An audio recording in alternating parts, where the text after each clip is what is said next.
वही से बुलवाइए ना।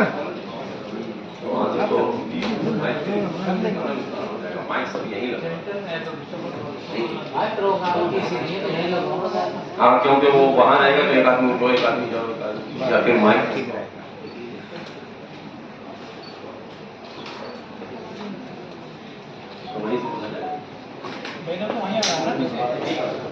जैसा जैसा बोलिए, यहीं लाइए। आपको पीछे वो कैसे दिखेगा?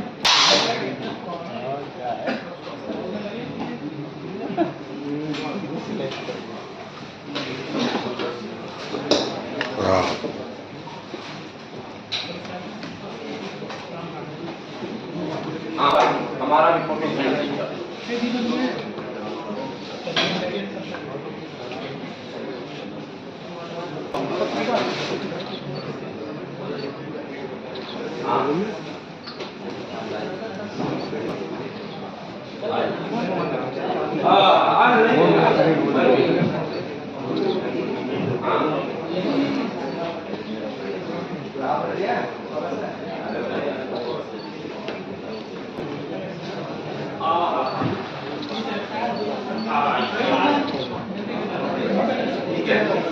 का जन्म हुआ था, जिनको आज हम लोग याद कर रहे हैं। हजरत मौलाना, जिनका नाम आप देख रहे हैं, मौलाना अली हुसैन आसिम बिहारी रहमतुल्लाह अलैह। उनके बारे में वक्ता अपनी राय जरूर रखेंगे, लेकिन दो लाइन में मैं आपको बता दूं कि एक निहायत ही गरीब परिवार में उनका जन्म हुआ था और गुर्बत का अंदाजा सिर्फ इस बात से लगाया जा सकता था कि वो खुद भी बीड़ी मजदूर थे, बीड़ी बनाते थे।